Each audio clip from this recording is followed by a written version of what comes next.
Ashama harka fuuni akkam jirtu nagaa jirtu hordoftoota siifootoo hundi keessanuu akkam jirtan nagaa jirtu nageenya rabbiif jaalalli rabbii bakkuma isin jirtanitti isiniif yaa baay'atu warroonni biyya keessa jirtanis warroonni biyya alaa jirtanis hundi keessan akkam jirtu ani obboleettiin keessan nagaa kun jira galata rabbii nageenya rabbiif jaalalli rabbii bakkuma isin jirtan hundatti isiniif yaa baay'atu akkasumas immoo warroonni amantaa kiristaanaa hundi keessanuyyuu baga jala bultii ayyaana faasikaatti isiniin ga'e.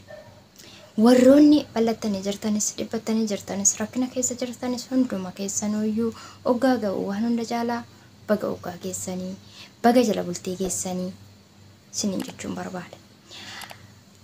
Har'a itti qophaa'ee hin dhufne garuu waanan baay'ee tokko isin yaadeedhaaf anaan baga keessanii baga jala bultii keessan isiniin jechuun dhufe. Kanatti aan sun immoo maal isiniin jechuun barbaada seetanii warroonni maatii koo taatanii na ordofaa jirtanii laayikinaaf godhaa na bira dhaabbadhaa na jajjabeessaa kabajaa fi jaalalaa isiniin gaafadha. Warroonni maatii koo hin taane immoo subscribe naaf gochuun laayik naan gochuun na bira dhaabbadhaa isiniin jedha gara maatii kootti naaf dabalama.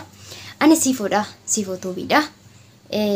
Gara fuulduraatti immoo yoo rabbi jedhee chaanaalii kanarratti barnoota adda addaa akkasumas baacoo diraamaa waan hundumaayyuu argachuudhaaf subscribe gochuun nu bira dhaabbadhaa kabajaa fi jaalalaan isiniin gaafadha.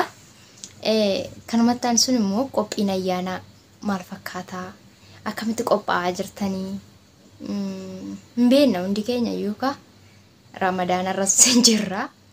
Ramadaanafuyyuu hojiin hin baay'ata waan ta'eef bal'annee hojjetachuu keenyaaf kophaatti qopheeffachuun hin danda'amu. Amma ta'e tokko garuu sammuu keenya keessatti yaadnee itti assaabnee sammuma keessatti waan hunda baay'ee qopheeffachuu hin dandeenye natti fakkaata. Akka mataa kootiitti sinoomee maalfaa qopheeffachaa jirtanii maalfaa assaabaa jirtanii maalfaa yaada jirtanii isiniin jechuu barbaada. Ayyaanni kun immoo dhugaadha yoo ta'e dhugaa namootiin keenya uummanni keenya uummata baay'eetu nu biraa dhume uummata dinuutu nu biraa dhume hin beekna hin dhageenya ija keenyanis ni agarra gurra keenyanis ni dhageenya garuu sanuma keessa dabarre immoo warroonni keessa dabartanii oggaa keessa dhugaa baay'ee tokko itti gammadee jira har'a ga'uu kootiif sinis naga geessan siniif jechuun barbaada.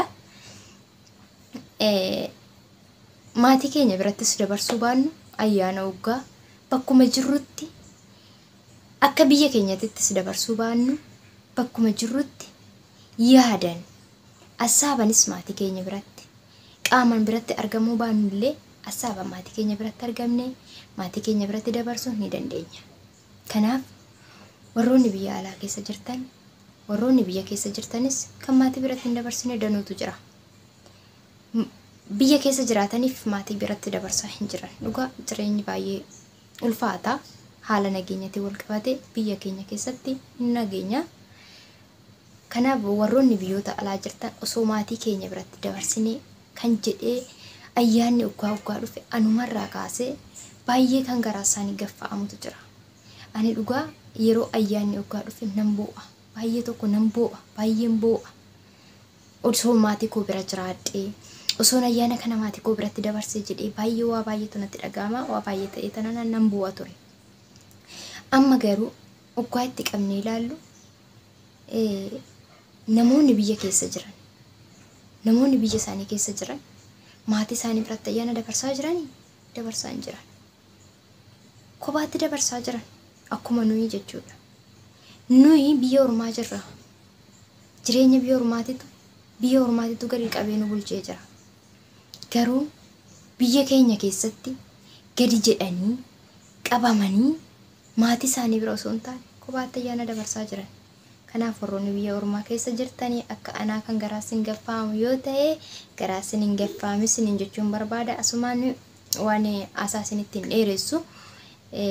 Maaliifi biyya keessas yoo jiraatte biyya alaattis yoo jiraatte kophaa dabarsuun kophaadha waan ta'eef bakkuma jirtanitti qaaman maatii keessan bira dhabamtan yaada maatii keessan bira ooltanii asaaban maatii keessan bira ooltanii dabarsuu ni dandeenya.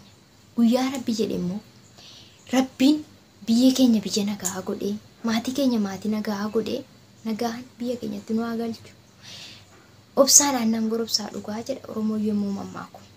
Kanaaf hunda keenyaafuu Rabbiin obsa nuuf kennee jabina isaa nuuf kennee nama obsee biyya keenyas biyya nagaa godhee Rabbiin guyyaa tokko keessa guyyaa tokko gallee maatii keenya biratti biyya keenya keessatti dabarsuunis immoo in oolu yoo Rabbi jedhee Rabbumatu beeka waan hundumaayyuu isuma eegganna. Kanaaf garaa sinin gaffa'amini homtu sinitti dhaga'amini warroon biyya alaa jirtan sinin jechuun barbaada. Inni biraa immoo waa sinin jechuu barbaadu ani dhugaadha yoo ta'e viidiyoolee waan baay'ee tokko hojjedhe hin qabu. Gara fuulduraatti garuu kaayyoon koo keessi koo haala mijataa keessa waan hin jirreef malee gara fuulduraatti viidiyoo hojjechuudhaaf barnoota adda addaa waan adda addaa hojjechuudhaaf keessi koo baay'ee guutuudha. Baay'ee yaadaa jira.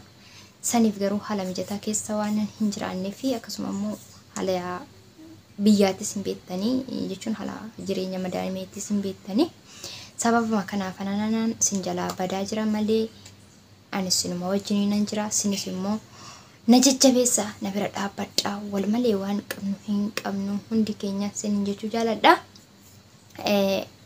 Kanaafi wanti ani balleessa yoo jiraate osoo nan hin beekin wanti narraa jibbisa yoo jiraate osoo nan hin beekin akkasumas gaafii na gaafattan yoo qabaattanii koomentii jalatti na barreessaa. Koomentii jalaan naaf kaa'a isiniin jedha.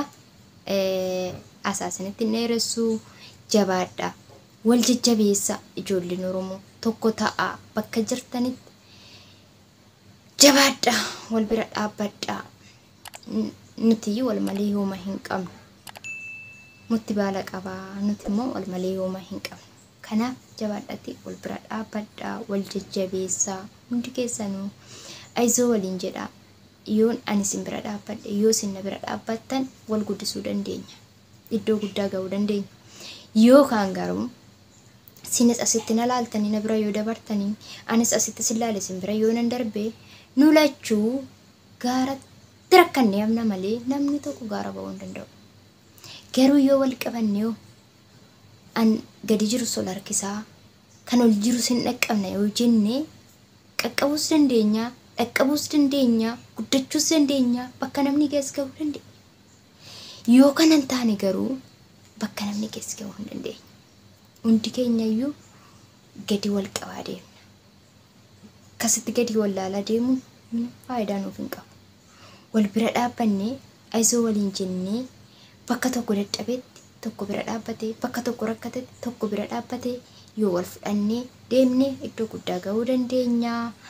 Kanaafi ijoolleen Oromoo sinan jaaladha sinan kabajaa. Subscribe na gochuun ani na bira dhaabbadha anis sinuma wajjin nan jira sinin jechuun jaaladha.